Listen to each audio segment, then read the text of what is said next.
राधे मेरे प्यारे बच्चों। मैं साधना पांडे आप लोगों का हार्दिक स्वागत अभिनंदन करती हूँ बच्चा, और उम्मीद करती हूँ कि आप स्वस्थ होंगे, कुशल से होंगे, ठंडी का आनंद ले रहे होंगे। विद्यालय तो बंद हो गया, आप लोग की मौज है, लेकिन बेटा मौज में मत रहना। आपकी बोर्ड परीक्षा एकदम स्नेही स्नेही एकदम नज़दीक आ रही है। 18 फरवरी से है 12 वालों का एग्ज़ाम। तो आप घर भी बैठ के ये नहीं मोबाइल टीवी देखेंगे, रजाई में दिन भर सोएंगे, नहीं। रजाई में रह के पढ़ाई करिए, किताब लीजिए, ये आपके जीवन के सबसे अच्छे मित्र है। आपके पास अभी तो मान लीजिए बोर्ड के लिए यही समय है, एकदम सुनहरा मौका है, 1.5 महीना। और बाकी आगे के जीवन में 4-5 साल अपने आप को एकदम कूड़ा कर दीजिए। देखिए आप हीरा बन के चमकेंगे, जान लीजिए। ठीक है, तो हम देर न करके अपना शुरू करते हैं मॉडल पेपर। आज हम पहला मॉडल पेपर सॉल्व करेंगे। ठीक, तो ये है पहला मॉडल पेपर 2026 का। ठीक है, तो हम देख लेते हैं इसका पहला प्रश्न क्या है। भाषा योग वाशिष्ठ के लेखक कौन। अच्छा देख लीजिए, पहले हम समझा दें आपको। समय आपको 3 घंटा 15 मिनट मिलेगा। 15 मिनट पहले आपको पेपर मिल जाएगा, आधा घंटा पहले आपको कॉपी दी जाएगी। और आपकी प्री बोर्ड एक परीक्षा हो गई, दूसरी प्री बोर्ड जनवरी में होनी है। तो आप सीख लेंगे कि कॉपी कैसे भरनी है। ठीक है, विद्यालय में आपको बता दिया जाएगा, तो बोर्ड परीक्षा में आपको दिक्कत नहीं होगी कॉपी भरने की। और संपूर्ण प्रश्न पत्र 2 भाग, खंड क और खंड ख में विभाजित है। दोनों खंडों के सभी प्रश्नों के उत्तर देना अनिवार्य है। आपको दोनों खंडों का प्रश्नों का उत्तर देना है, और नंबर उसके सामने दिए गए हैं, कोई प्रश्न आपको छोड़ना नहीं है। ठीक, तो पहला प्रश्न है, भाषा योग वाशिष्ठ के लेखक हैं राम प्रसाद निरंजनी। जब मैं आपको पढ़ा रही थी, सॉल्व करवाई थी आपका जो हिंदी साहित्य का अभ्यास प्रश्न है आपकी किताब में पीछे, तो मैं उसमें प्रश्न को बताई थी कि मोस्ट इम्पॉर्टेंट है, और इस पे मोस्ट लगाइए 10 बार, परीक्षा में लगभग हर बार ये प्रश्न घूमता है। तो भाषा योग वाशिष्ठ के लेखक कौन है? राम प्रसाद निरंजनी। आधुनिक हिंदी साहित्य के जनक कौन है? तो भारतेंदु हरिश्चंद्र जी हैं। ठीक है, हिंदी का प्रथम उपन्यास माना जाता है परीक्षा गुरु। मोस्ट इम्पॉर्टेंट, क्लास 9 से ही आपको पढ़ाया जा रहा है। रॉबर्ट्स नर्सिंग होम में किस विधा की रचना है? तो ये क्या है? रिपोर्टाज है। ठीक है, छायावादोत्तर काल की पत्रिका है। हरिश्चंद्र मैगजीन भारतेंदु युग की है, सरस्वती द्विवेदी युग की है, और हंस छायावादी युग की है, लेकिन कादम्बिनी ये छायावादोत्तर युग की है। भारतेंदु युग का समय है। ठीक है, इसको क्या कहते हैं? पुनर्जागरण काल। और जागरण सुधार काल किसको कहते हैं? द्विवेदी युग को। ठीक, तो बी उत्तर सही हो जाएगा। अनाम दास का पोथा के रचनाकार है हजारी प्रसाद द्विवेदी। द्विवेदी युग की रचना नहीं है पल्लव, ये छायावादी युग की रचना है। इसको छायावाद का घोषणा पत्र या मैनिफेस्टो कहा जाता है। ये पंत जी की रचना है। ठीक है, अगली रचना हम देख लेते हैं क्या है। छायावादी कवि हैं, तो छायावादी कवि कौन है? जयशंकर प्रसाद जी, इनको छायावाद का प्रवर्तक भी माना जाता है। लोकायतन के रचनाकार है सुमित्रा नंदन पंत जी। ठीक, दिए गए गद्यांश पर आधारित निम्नलिखित प्रश्नों के उत्तर दीजिए। भूमि का निर्माण देवों ने किया है, वह अनंत काल से है। उसके भौतिक स्वरूप, सौंदर्य और समृद्धि के प्रति सचेत होना हमारा आवश्यक कर्तव्य है। भूमि के पार्थिव स्वरूप के प्रति हम जितने अधिक जागृत होंगे, उतनी ही हमारी राष्ट्रीयता बलवती हो सकेगी। यह पृथ्वी सच्चे अर्थों में समस्त राष्ट्रीय विचारधाराओं की जननी है। जो राष्ट्रीयता पृथ्वी के साथ नहीं जुड़ती, वह निर्मूल होती है। राष्ट्रीयता की जड़ें पृथ्वी में जितनी गहरी होंगी, उतना ही राष्ट्रीय भावों का अंकुर पल्लवित होगा। इसलिए पृथ्वी के भौतिक स्वरूपों की आद्योपांत जानकारी प्राप्त करना, उसकी सुंदरता, उपयोगिता, महिमा को पहचानना आवश्यक धर्म है। ठीक, ये आपका पहला ही लेसन, राष्ट्र का स्वरूप, वासुदेव शरण अग्रवाल जी की रचना है। और हमने ये भी बताया था कि ये राष्ट्र का स्वरूप आप परीक्षा देकर देख लिए होंगे। हाफ ईयरली प्री बोर्ड में आ गया होगा, एनुअल में भी आएगा, सेकंड प्री बोर्ड में भी आएगा इस लेसन से। और इस राइटर का जीवन परिचय बहुत पूछा जाता है। तो प्रस्तुत गद्यांश के पाठ एवं लेखक का नाम लिखिए। प्रस्तुत गद्यांश का पाठ का नाम क्या है? राष्ट्र का स्वरूप। और लेखक का क्या नाम है? वासुदेव शरण अग्रवाल। रेखांकित अंश की व्याख्या, तो राष्ट्रीयता पृथ्वी के साथ नहीं जुड़ी, यानी जो राष्ट्रीयता पृथ्वी के साथ नहीं जुड़ी वह निर्मूल होती है। कहने का मतलब, जो व्यक्ति अपने देश के प्रति, अपनी पृथ्वी के प्रति, अपनी भारत भूमि के प्रति, मतलब हमने भारत भूमि कह दिया, वो अपने मातृभूमि के प्रति जो नहीं जुड़ता है उसकी राष्ट्रीयता क्या होती है? जड़ रहित होती है, बस दिखावे की होती है, वास्तविकता उसमें नहीं होती है। राष्ट्रीयता की जड़ें पृथ्वी में जितनी गहरी होंगी, कहने का मतलब आपके देश प्रेम की भावना आपके मातृभूमि से जितनी अधिक गहरी होगी, आपके अंदर राष्ट्रीय भाव उतना ही अधिक पल्लवित पुष्पित होगा, आपके अंदर देश प्रेम की भावना उतनी अधिक जागृत होगी। इसलिए पृथ्वी के भौतिक स्वरूप की आद्योपांत जानकारी प्राप्त करना, उसकी सुंदरता, उपयोगिता और महिमा को पहचानना आवश्यक धर्म है। यानी हमारे अंदर अधिक से अधिक राष्ट्रीय भावना विकसित हो, उसके लिए हमें अपने पृथ्वी के वास्तविक स्वरूप को, उसकी आद्योपांत मतलब उसके शुरू से लेकर अंत तक की उसकी सुंदरता, उपयोगिता, उसकी महिमा, उसकी विशेषता, उसकी मतलब जो भी बातें हैं उसको हमें जानना अति आवश्यक है, तभी हमारे अंदर अत्यधिक देश की भावना अधिक से अधिक व्याप्त होगी। लेखक पृथ्वी को सच्चे अर्थों में क्या मानता है? तो लेखक पृथ्वी को सच्चे अर्थों में क्या मानता है? देखिए यही है अभी। सच्चे अर्थों में समस्त राष्ट्रीय विचारधाराओं की जननी है। तो पृथ्वी क्या है हमारे हिसाब से सच्चे अर्थों में? कि हमारे अंदर राष्ट्रीयता की भावना को प्रकट करने वाली एक दिव्य स्वरूपा जननी है। पार्थिव और आद्योपांत शब्दों का अर्थ स्पष्ट कीजिए। पार्थिव माने पृथ्वी से संबंधित और आद्योपांत माने शुरू से अंत तक। भूमि का निर्माण किसने और कब किया है? तो भूमि का निर्माण देवों ने आदिकाल से किया है। ठीक है, इतना हो गया। आगे हम अपने नए पेज पर चलते हैं। प्रश्न नंबर अगला। अब देखिए एक गद्यांश और है, अथवा करके आएगा। दो गद्यांश आएगा, चाहे आप पहला करिए चाहे दूसरा करिए, या तो आप उसको कर दीजिए तो इसको, हम इसको भी आपका सॉल्व करा दे रहे हैं। जो आपको समझ, मान लीजिए परीक्षा में आ जाता है तो जो भी आप करना होगा आप कर लेंगे। मैं यह नहीं मानता कि समृद्धि और आध्यात्म एक दूसरे के विरोधी हैं। भौतिक वस्तुओं की इच्छा रखना कोई गलत सोच नहीं है। उदाहरण के तौर पर मैं खुद न्यूनतम वस्तुओं का भोग करते हुए जीवन बिता रहा हूँ, लेकिन मैं सर्वत्र समृद्धि की कद्र करता हूँ, क्योंकि समृद्धि अपने साथ सुरक्षा तथा विश्वास लाती है और अंततः हमारी आज़ादी को बनाए रखने में सहायक है। आप अपने आसपास देखेंगे तो पाएंगे कि खुद प्रकृति भी कोई काम अधूरे मन से नहीं करती है। किसी बगीचे में जाइए, मौसम में आपको फूलों की बहार देखने को मिलेगी, अथवा ऊपर की तरफ ही देखें, यह ब्रह्मांड आपको अनंत तक फैला दिखाई देगा। आपके यकीन से भी परे, यकीन मतलब आपके विश्वास से, कल्पना से भी परे होगा। ये प्रकृति का खेल जो है, प्रकृति का जो काम है। अच्छा, आगे क्या है प्रश्न हम देख लेते हैं कि समृद्धि और अध्यात्म के संबंध में लेखक क्या नहीं मानता। इसके लेखक कौन है? डॉक्टर APJ अब्दुल कलाम, मिसाइल मैन, हमारे देश के 11वें राष्ट्रपति। ठीक है, अब्दुल कलाम जी। तो कलाम जी क्या कह रहे हैं कि समृद्धि और अध्यात्म के विषय में मैं यह नहीं मानता कि ये दोनों एक दूसरे के विरोधी हैं, अर्थात ये दोनों एक दूसरे के पूरक हैं, विरोधी नहीं हैं। ठीक है, समृद्धि अपने साथ क्या लाती है? समृद्धि अपने साथ सुरक्षा और विश्वास लाती है। आप सटीक उत्तर लिखेंगे, ज़्यादा तामझाम आपको नहीं करना है, समय कम रहेगा, नंबर उतना ही मिलना है, तामझाम नहीं करना, बस सीधा। समृद्धि अपने साथ क्या लाती? समृद्धि अपने साथ सुरक्षा और विश्वास लाती है। न्यूनतम और अनंत का अर्थ, न्यूनतम माने कम से कम और अनंत माने जिसका अंत ना हो, वो अनंत है।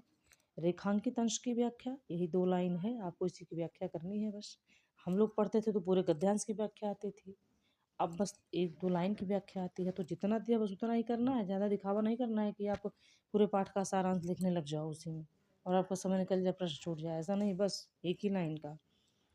तो अपने आसपास देखोगे तो पाओगे कि प्रकृति भी कई काम अधूरे मन से नहीं करती है। कभी क्या कह रहा है कि आप अपने आसपास के वातावरण को देखेंगे, पास के अपने बाग बगीचे में जाएंगे, अपने खेत खलिहानों में जाएंगे तो क्या देखेंगे? प्रकृति किसी भी कार्य को आधा नहीं करती है, वो पूर्ण करती है। कोई भी फूल जब खिलता है बगीचे में तो वह पहले कली बनता है, फिर फूल बन जाता है। ऐसा नहीं बस वो कली बन के रह गया या उसमें कली ही फूल ही ना आए, है ना। मौसम में आपको फूलों के बहार देखने को मिलेंगे। कहने का मतलब जिस मौसम का जो पुष्प है, उस मौसम में अगर आप बगीचे में जाएंगे तो गर्मी के पुष्प, सर्दी के पुष्प आपको एकदम हरे भरे खिले हुए मुस्कुराते हुए नजर आएंगे। रेखांकित अंश की व्याख्या हो गई। गद्यांश से संबंधित पाठ का शीर्षक और उसे लेखक का नाम लिखिए। तो मैंने बता दिया, गद्यांश हम और हमारा आदर्श है इस पाठ का नाम, और इसके राइटर हैं डॉक्टर APJ अब्दुल कलाम, हमारे देश के 11वें राष्ट्रपति या मिसाइल मैन। ठीक है, अगला हम देख लेते हैं कि दिए गए गद्यांश पर पद्यांश पर आधारित प्रश्नों के उत्तर दीजिए। तो कहते आते थे अभी नर देही, माता न कुमाता पुत्र भले ही, पुत्र को पुत्र भले ही, अब कहें सभी या हाय विरुद्ध विधाता, है पुत्र पुत्र ही रहे कुमाता माता, बस मैंने इसका वाह मात्र ही देखा, दृढ़ हृदय न देखा को मृदुल गात्र ही देखा, परमार्थ न देखा पूर्ण स्वार्थ हे साधा, इस कारण ही तो हाय आज यह बाधा, युग युग तक चलती रहे कठोर कहानी, रघुकुल में थी वह एक अभागिन रानी, यदि जन्म जन्म में सुने जी वह मेरा, धिक्कार उसे था महास्वार्थ ने घेरा। ये कैकेयी का अनुताप पाठ से लिया गया है, जिसके राइटर हैं कौन, राष्ट्रपति मैथिली शरण सॉरी राष्ट्रकवि मैथिली शरण गुप्त जी। ठीक है, जो द्विवेदी युग के प्रतिनिधि कवि माने जाते हैं। इनके गुरु महावीर प्रसाद द्विवेदी जी थे। ये साकेत का एक अंश है और कैकेयी का अनुताप शीर्षक से आपके पाठ उसमें उद्धृत है। तो क्या कह रहा है राइट इसमें, बस हम बड़ा करें इसको पहले। एग्जामिनर ने क्या कहा है, प्रस्तुत पद्यांश के पाठ एवं कवि का नाम। तो प्रस्तुत पद्यांश का पाठ कैकेयी का अनुताप है और कवि का नाम क्या है, राष्ट्रकवि मैथिली शरण गुप्त जी। रेखांकित अंश की व्याख्या क्या कह रहे हैं, कुमाता कहते आते थे यही अभी नरदेही, नरदेही माने मनुष्य, माता न कुमाता पुत्र को पुत्र भले ही। कैकेयी क्या कह रही हैं, पश्चाताप करते हुए जब भगवान राम को लोग वापस बुलाने के लिए गए थे पंचवटी, तो वहाँ एक सभा बैठी जिसमें कैकेयी ने प्रस्ताव रखा कि भगवान राम घर चलें। तो उसी में क्या कह रही हैं वो कि आज तक मैंने मनुष्य को द्वारा यह कहते हुए सुना है कि माता भले ही कुमाता पुत्र भले ही कुपुत्र हो जाए, कभी माता कुमाता नहीं हो सकती, लेकिन आज यही बात शायद भगवान इस बात के विरुद्ध में हो गए, इसके विपक्ष में हो गए, इसके विरोध में हो गए। आज यह मेरा पुत्र तो पुत्र ही रहा, लेकिन मैं ही माता न बन सकी, मैं एक कुमाता बन गई, है ना। तो ये हो गया आपका, इस पात्र को महास्वार्थ ने घेर लिया था, कैकेयी माता को महास्वार्थ ने घेर लिया था। रानी कैकेयी को जन्म जन्मांतर तक क्या सुनना पड़ेगा, रानी कैकेयी को जन्म जन्मांतर तक यह सुनना पड़ेगा, उस निष्कलंक पवित्र रघुकुल में एक ऐसी अभागिन नारी थी जिसने अपने स्वार्थ के कारण अपने पति और पुत्र दोनों को ही खो दिया। भगवान दशरथ जी तो इनका परित्याग कर ही दिए थे, क्रोध में भरत जी भी तो परित्याग कर दिए थे। तो भगवान राम जब आए तो उन्होंने कहा नहीं, तुम इन्हें माता स्वीकार करो तभी मैं तुम्हें अपनाऊंगा। तो उन्होंने कहा कि जैसी प्रभु की आज्ञा हो।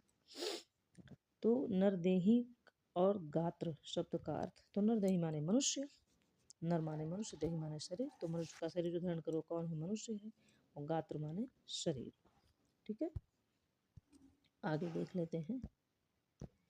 मैं नीर भरी दुख की बदली, स्पंदन में चिर निस्पंद बसा, कंदन में आहत विश्व हसा, नयनों में दीपक से जलते, पलकों में निर्झरणी मचली, मेरा पग पग संगीत भरा, श्वासों में स्वप्न पराग झरा, नभ के नव रंग बुनते दुकोल, छाया में मलय बयार फली।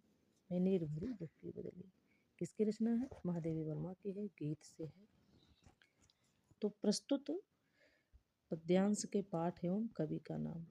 तो पद्यांश पाठ का नाम गीत है और कवित्री का नाम है महादेवी वर्मा। छायावाद की रहस्यवादी, बेटा स्वास्थ्य को सही नहीं है। छायावाद की रहस्यवादी कवित्री है, जिनको आधुनिक युग की मीरा कहा जाता है। रेखांकित अंश की व्याख्या कीजिए। तो स्पंदन में चिर निस्पंद बसा, क्रंदन में आहत विश्व हसा। स्पंदन माने होता है कंपन। मैं जब ईश्वर के वियोग में कांपती हूँ, उनसे मिलने के लिए जब मैं व्याकुल होती हूँ तो संसार मुझ पे हंसता है। और जब मैं रोती हूँ, क्रंदन, रोने का मतलब यहाँ बादल के बरसने से है, बादल बरसने का मतलब कवित्री अपने आंखों से आंसू को गिरना कह रही हैं। तो जब मैं रोती हूँ करुण वेदना के साथ तो यह पूरा संसार हंसता है। जब वर्षा होती है तो लोग खुश होते हैं ना, तो कहते जब मैं रोती हूँ तो संसार हंसता है। कवित्री किसके लिए व्याकुल है और स्वयं को नीर भरी दुख की बदली क्यों कह रही हैं? कवित्री ईश्वर से मिलने के लिए व्याकुल है, परमात्मा से मिलने के लिए व्याकुल है, और वह खुद को नीर भरी बदली इसलिए कह रही हैं कि जैसे गर्मी से आतप होकर बादल का निर्माण होता है और उसमें जल भरा रहता है, वैसे ही मैं ईश्वर के विरह से तप्त हो जाती हूँ और मेरे नेत्र रूपी आँखों जो मेरे नेत्र रूपी बादल जो हैं उसमें मेरे जो है आंसू जो है जल के रूप में भर जाते हैं। छाया में मलय बयार पली का आशय स्पष्ट कीजिए। छाया का मतलब नभ के नवरंग बुनते दुकोल छाया में मलय बयार पली। किसकी छाया में? आसमान की छाया में, ईश्वर की याद रूपी छाया में मेरे मन में मलया गिर से एक शीतल हवा चलने लगती है। जो मैं उनके विरह में जब तक होती जब उनकी याद आती है ना, तो मुझे ऐसे शीतलता प्रदान करती है जैसे मलया गिर से कोई शीतल हवा चल रही हो। ठीक है, अगला हम देख लेते हैं। अगला प्रश्न है हमारा 5वां प्रश्न। तो 5वें में क्या है? निम्नलिखित में से किसी एक लेखक का साहित्यिक परिचय देते हुए उनकी प्रमुख रचनाओं का उल्लेख कीजिए। शब्द सीमा अधिकतम 80 शब्द, यानी ज़्यादा से ज़्यादा 2 से 2.5 पेज। ठीक। डॉक्टर वासुदेव शरण अग्रवाल हमने कहा ना most important. Hazari Prasad Dwivedi most important. APJ Abdul Kalam most important. Jainendra भी मोस्ट इम्पॉर्टेंट है, बहुत पूछे जाते हैं। ठीक है। कन्हैयालाल मिश्र प्रभाकर भी बहुत पूछे जाते हैं। तो आगे से 4-5 लोगों का आप गद्य में, 4-5 लोगों का पद्य में पढ़ लेंगे, आपका काम हो जाएगा। निम्नलिखित में से किसी एक कवि का साहित्यिक परिचय देते हुए उनकी रचनाओं पर प्रकाश डालिए। तो महादेवी वर्मा जी हैं, मैथिली शरण गुप्त जी हैं, रामधारी सिंह दिनकर जी हैं। तीनों में से किसी एक के बारे में आप लिख सकते हैं। ध्रुव यात्रा अथवा बहादुर कहानी का कथानक अपने शब्दों में लिखिए। यह आपके 10 ईयर में भी है और आपको ऑफलाइन लिखाया भी गया है। तो ध्रुव यात्रा जैनेन्द्र का है, बहादुर अमरकांत जी का है। पंचलाइट फणीश्वरनाथ रेणुका है, लाठी शिवानी जी का है। कहानी के उद्देश्य पर, यानी इस कहानी को लिखने का राइटर का उद्देश्य क्या रहा, ये आपको बताना है।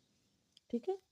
अब क्या है? स्वपथित खंड काव्य के आधार पर किसी एक खंड के एक प्रश्न का उत्तर दीजिए। मुक्ति यज्ञ खंड काव्य के आधार पर नायक के चारित्रिक विशेषताओं पर प्रकाश डालिए। तो मुक्ति यज्ञ खंड काव्य की विशेषताओं का उल्लेख कीजिए। 2 प्रश्न है, किसी एक को करना है। अम्बेडकर नगर में मुक्ति यज्ञ खंड काव्य है, जो लोकायतन का एक अंश है महाकाव्य का। सुमित्रा पंत जी द्वारा रचित है, जिसमें महात्मा गांधी इसके नायक है।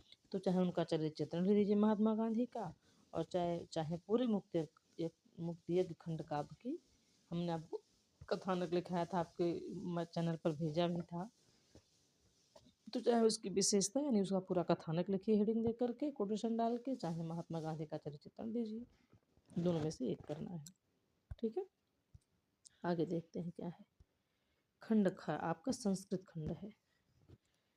तो दिए गए संस्कृत गद्यांशों में से किसी एक का संदर्भ, स मतलब सहित, संदर्भ माने संदर्भ, यानी संदर्भ सहित हिंदी में अनुवाद कीजिए। बौद्ध युगे इमे सिद्धांता वैयक्तिक जीवन से अभ्युत्थानाय प्रयुक्ता आसन, यानी बौद्ध युग में ये सिद्धांत जो थे, ये पंचशील सिद्धांत से लिया गया है बेटा। तो बौद्ध युग में यह सिद्धांत वैयक्तिक जीवन से के उत्थान के लिए प्रयुक्त किए जाते थे। परम अद्य में सिद्धांता, परंतु आज ये सिद्धांत राष्ट्राणाम परस्पर मैत्री सहयोग कारणानि, राष्ट्रों की परस्पर मित्रता के सहयोग के कारण विश्व बंधुत्व के और विश्व शांति के साधन बन गए हैं। राष्ट्रनायकस्य श्री जवाहरलाल नेहरू महोदयस्य प्रधानमंत्रित्व काले चीन देशेन सह भारतस्य मैत्री पंचशील सिद्धांतान अधिकृत्य एवाभवत्। राष्ट्र के नायक श्री जवाहरलाल नेहरू महोदय प्रधानमंत्रित्व के काल में चीन देश के साथ भारत की मित्रता के समय इस पंचशील सिद्धांत को जो है स्वीकार किए थे। यतो ही उभवपि देशो बौद्ध धर्मे निष्ठावंतों, क्योंकि दोनों ही देश में, उभव माने दोनों ही देश में भी बौद्ध धर्म की को मानने वाले हैं, बौद्ध धर्म निष्ठा रखने वाले हैं। चीन में भी बौद्ध धर्म के लोग हैं, भारत में बौद्ध धर्म के लोग हैं, इसलिए दोनों देशों में मित्रता थी उस समय, और पंचशील का सिद्धांत ये लोग स्वीकार किए थे। अगला है बेटा आपका याज्ञवल्क्य उवाच न वा मैत्रेयी पत्युः कामाय पत्युः प्रियो भवति। ये आत्मज्ञ है सर्वज्ञ से है बेटा, ये उपनिषद का एक अंश है। तो याज्ञवल्क्य उवाच माने याज्ञवल्क्य बोले न वा अरे मैत्रेयी, अरे नहीं मैत्रेयी, पत्युः पति की, पंचमी विभक्ति है बेटा, षष्ठी विभक्ति एक वचन है ये। पत्युः कामाय पति प्रियो भवति, पद की कामना के लिए प्रिय होता है। आत्मनस्तु वही कामाय प्रियो भवति, स्वयं की कामना के लिए नहीं प्रिय होता है। जैसे मैं पति का कपड़ा धो रही हूँ, प्रेस कर रही हूँ, उनके माँ बाप की सेवा कर रही हूँ, उनको घर को संभाल रही हूँ, तब मैं उनको प्रिय हूँ। ऐसा नहीं है कि वो मुझे रोज शॉपिंग करा रहे हैं, मुझे लोग घुमा टहरा रहे हैं तब मैं उनको प्रिय हूँ। मैं उनका स्वार्थ सिद्ध कर रही हूँ तब मैं उनके लिए प्रिय हूँ। ठीक है, और वही बात बता रहे हैं, न वा अरे जाया या कामाय जाया प्रियो भवति आत्मनस्तु नहीं तू जाया प्रियो भवति। अरे पत्नी भी पत्नी की कामना के लिए प्रिय होती है, वो अपनी कामना के लिए थोड़ी प्रिय होती है भाई। हमको वो हमारा सब कुछ देख रेख करे, हमारी सुरक्षा करे, मैं उनकी कस्टडी में, उनकी छाया में हर तरह से एकदम सुखी हूँ, मैं टेंशन फ्री हूँ, तब वो मुझे अच्छे लग रहे हैं। ऐसा थोड़ी है कि मैं उनका करूँ तो मुझे अच्छे लग रहे हैं। बेटा स्वार्थ सबका एक दूसरे से है। सुर नर मुनि सब यही कह रही थी, स्वार्थ लाग करे सब प्रीति। कहने का मतलब कि हमारा उनसे स्वार्थ सिद्ध हो रहा है तो हमको प्रिय है, न कि हम उनके स्वार्थ को सिद्ध करने के लिए प्रिय हैं। और क्या कह रहे हैं, न वा पुत्र से वित्त से प्रियम भवति। अरे पुत्र और धन, पुत्र और धन की कामना के लिए नहीं बल्कि अपनी कामना की पूर्ति के लिए प्रिय होते हैं। न वा अरे सर्वस्व कामाय, अरे सब लोग सबकी कामना के लिए नहीं बल्कि अपनी कामना पूर्ति के लिए प्रिय होते हैं। वही कामाय सर्वम प्रिय भवति, अपनी ही कामना की पूर्ति के लिए सब लोग सबको प्रिय होते हैं। तो नीचे दिए गए पद्यांश है श्लोक में से किसी एक का संदर्भ सहित बात कीजिए।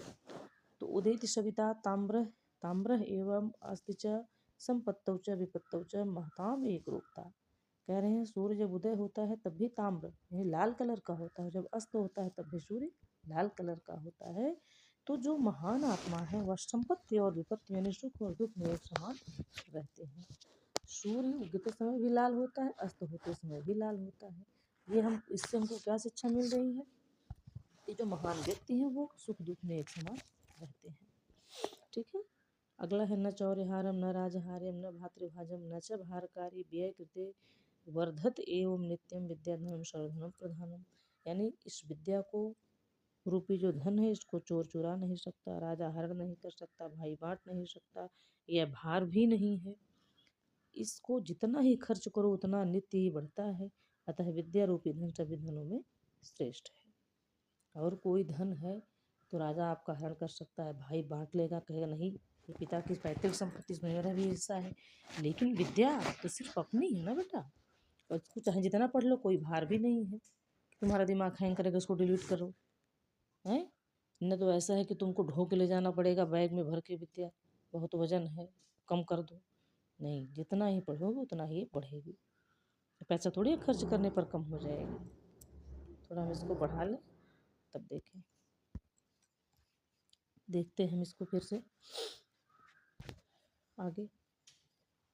निम्नलिखित मुहावरों में लोकोक्तियों का वाक्य प्रयोग कीजिए। हमने बढ़ाया ही नहीं बेटा इसको तो, अच्छा बढ़ाया है, आगे होगा।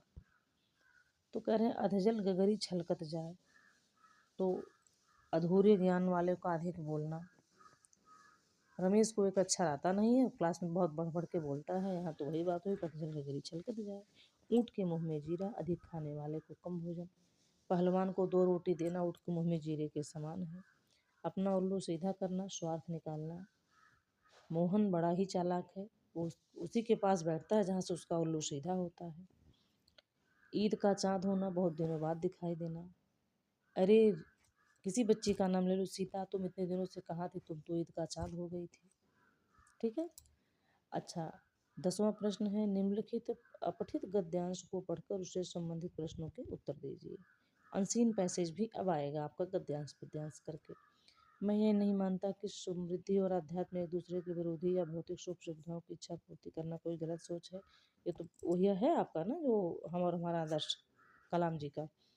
उदाहरण के तौर पर मैं खुद न्यूनतम वस्तुओं का भोग करते हुए जीवन बिता रहा हूँ, लेकिन सर्वत्र समृद्धि की कद्र करता हूँ, क्योंकि समृद्धि अपने साथ सुरक्षा और विश्वास लाती है, अतः हमारी आज़ादी को बनाए रखने में यह सहायक होती है। अब हमको पेज पलटना होगा तब हमारा उत्तर मिलेगा। अपने आस पड़ोस में देखेंगे तो क्या पाएंगे?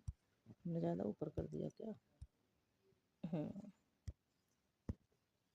प्रकृति भी कोई काम अधूरे मन से नहीं करती। किसी बगीचे में जाइए, मौसम के अनुसार आपको फूलों की बहार देखने को मिलेगी, अथवा ऊपर की तरफ से देखेंगे तो यह ब्रह्मांड आपको अनंत तक फैला दिखाई देगा। आप यकीन से भी परे, यानी आपकी कल्पना से भी परे होगा जो दृश्य आपको आसमान में दिखाई देता है।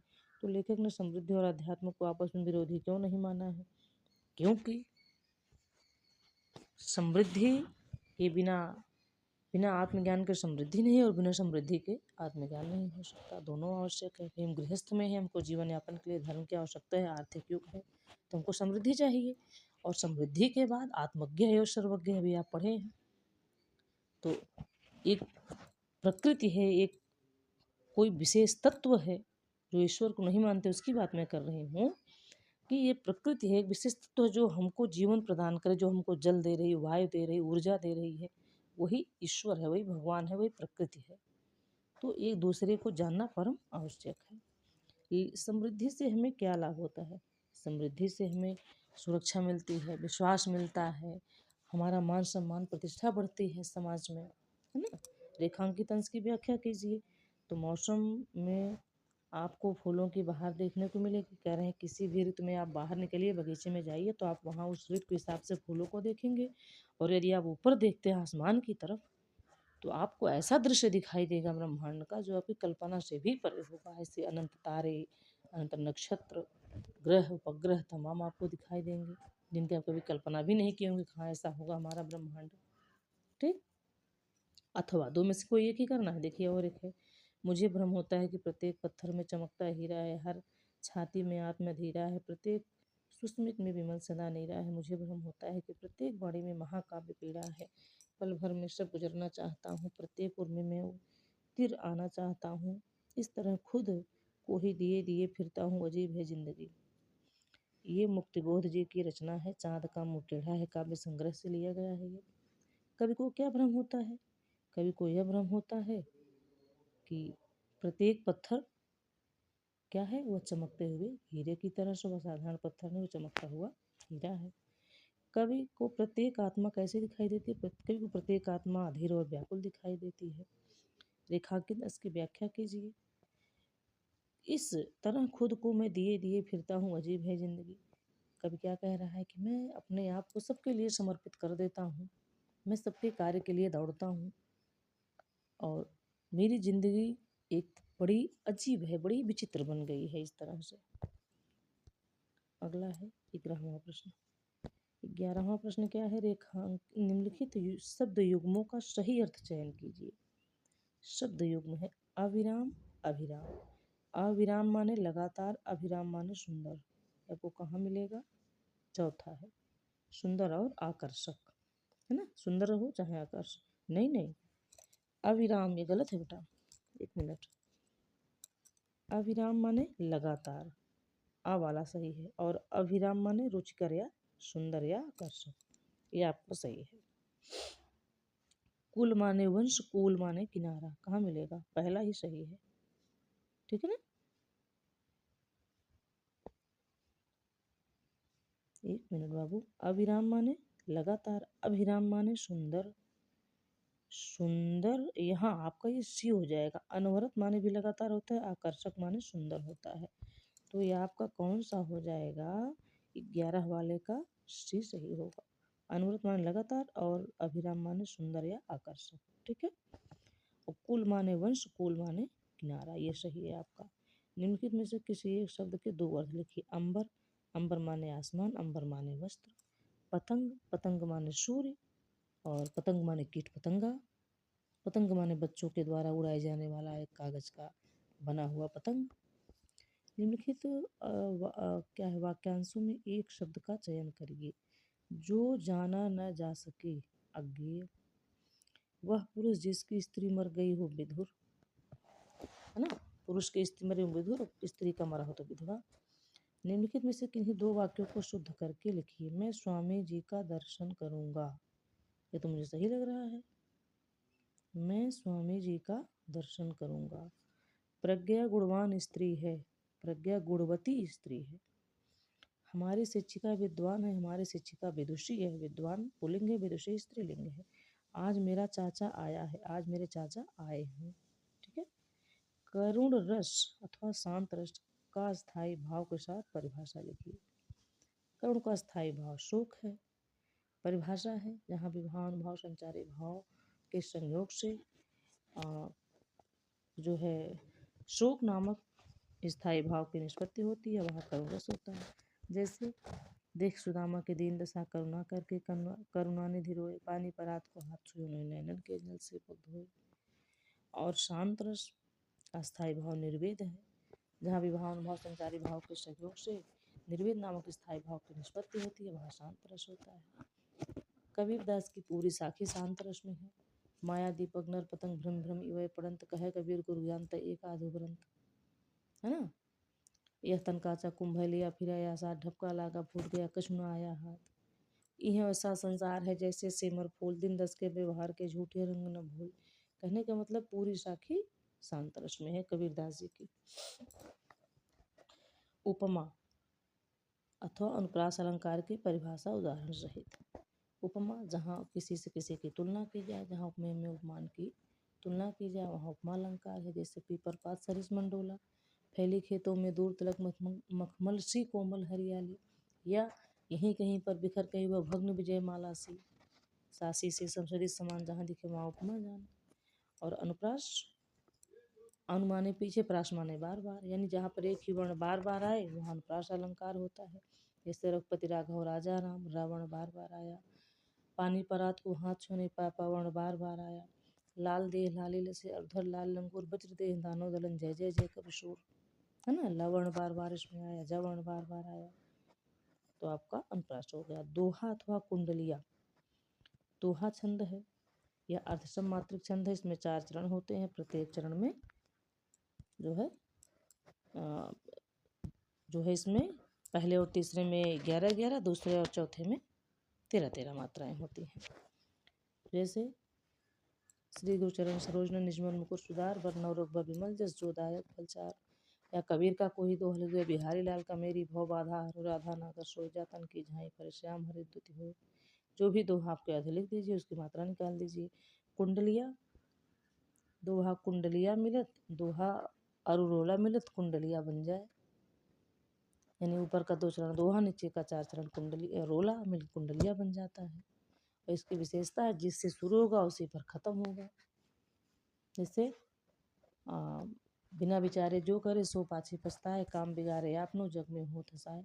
जग में हो थसाए चित्त में चैन न पावे, खान पान सम्मान राग रंग मनहु न भावे।